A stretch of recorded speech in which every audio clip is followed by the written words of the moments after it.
Le soleil couchant peignait le ciel de Najaf de teintes pourpres et dorées, projetant de longues ombres sur les dômes et les minarets scintillants. Dans une modeste bibliothèque aux étagères croulantes sous le poids des manuscrits, Sayed Hassan, un érudit chiite, préparait le thé. Son visage, marqué par des années d'études, s'éclaira d'un sourire en entendant frapper à la porte. C'était Cheikh Omar, un savant sunnite de renom venu de l'université Al-Azhar, dont la réputation avait traversé les frontières. Leur rencontre, arrangée par des amis communs, visait à favoriser le dialogue sur des questions théologiques complexes. « Assalamu alaykoum, cher Cheikh Omar », dit Sayed Hassan en l'accueillant chaleureusement. « Wa alaykoum assalam, Sayed Hassan. »« C'est un honneur d'être ici », répondit Cheikh Omar. Après les salutations et quelques gorgées de thé à la menthe, l'atmosphère devint propice à la discussion. Cheikh Omar aborda le sujet qui les avait réunis. « Sayed, nos communautés divergent sur une question fondamentale, celle de l'infaillibilité des prophètes, et en particulier de notre prophète bien-aimé Muhammad. Je suis venu pour comprendre votre perspective. » Sayed Hassan hocha la tête.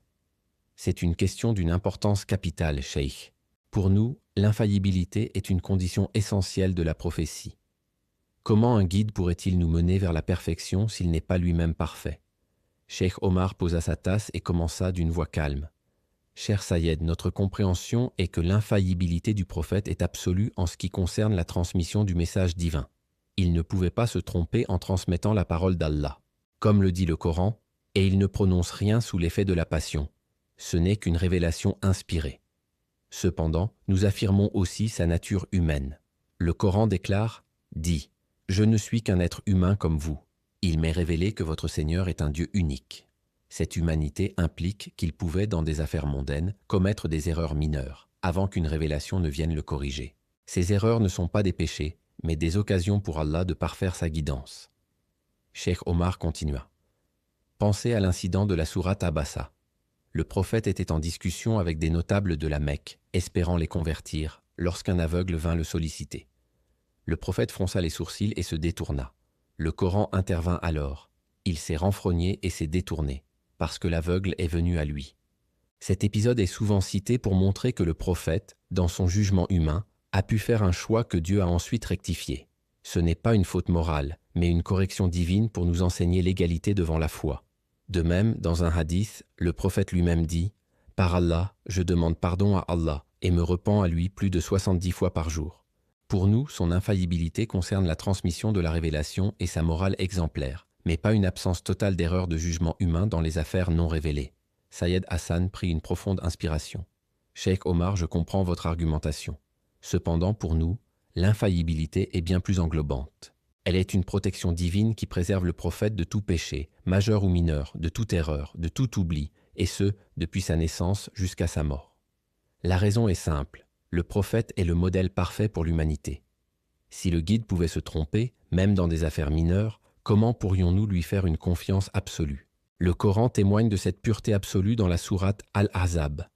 Dieu ne veut que vous débarrassez de toute souillure, ô gens de la maison, et vous purifiez pleinement.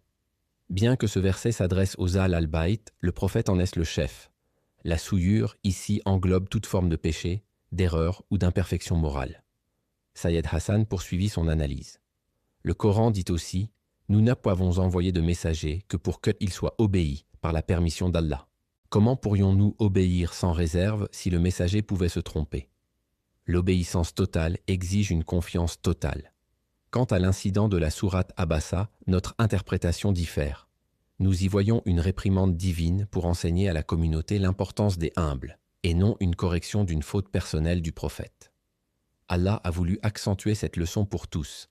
Certains de nos exégètes suggèrent même que le « il » qui s'est renfrogné ne se réfère pas au prophète. Concernant les hadiths où le prophète demande pardon, nous les interprétons comme des actes d'humilité et de gratitude, ou comme une demande de pardon pour sa communauté, non pour ses propres péchés. Cheikh Omar réfléchit un instant. Votre interprétation est éclairante, Sayed. Cependant, n'y a-t-il pas un risque à attribuer une infaillibilité absolue qui pourrait le placer au-dessus de la condition humaine et rendre son exemple inaccessible? Sayed Hassan répondit avec un sourire. Au contraire, Cheikh, c'est précisément parce qu'il est infaillible qu'il est le modèle parfait. S'il pouvait se tromper, nous serions toujours dans le doute. L'infaillibilité ne le rend pas inaccessible. Elle rend son exemple digne de confiance à 100%. Il nous montre le chemin de la perfection humaine, une perfection rendue possible par la grâce divine. De plus, la notion d'infaillibilité est essentielle pour la préservation de la religion. Si le prophète pouvait se tromper, comment être certain que la religion transmise est exempte de toute altération? La pureté de la source garantit la pureté du message. Cheikh Omar acquiesça lentement. Je vois la logique de votre argument.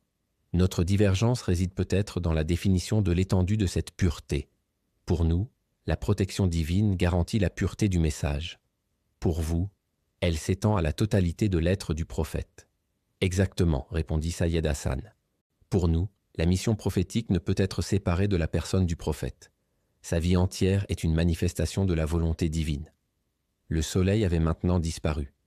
Le débat, bien que passionné, n'avait jamais perdu son caractère respectueux. Cheikh Omar se leva, son visage empreint de considération.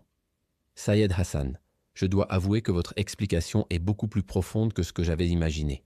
Bien que nos interprétations divergent encore, je comprends mieux la nécessité théologique que vous y voyez. Sayed Hassan se leva également. Et moi, Cheikh Omar, j'apprécie votre insistance sur l'humanité du prophète. Cela me rappelle l'importance de son exemple pratique. Nos divergences ne sont pas des murs, mais des facettes différentes d'une même vérité. Nous sommes unis dans l'amour et le respect de notre prophète et de son message. Ils se serrèrent la main chaleureusement. Peut-être, dit Cheikh Omar, que la beauté de l'islam réside aussi dans la richesse de ses interprétations, tant qu'elles mènent toutes à l'adoration sincère d'Allah. Amin, répondit Sayed Hassan, et que nos discussions continuent de tisser des ponts de compréhension. La nuit enveloppa Najaf, portant l'écho d'un dialogue qui, espérons-le, inspirera d'autres à chercher la lumière à travers la compréhension mutuelle.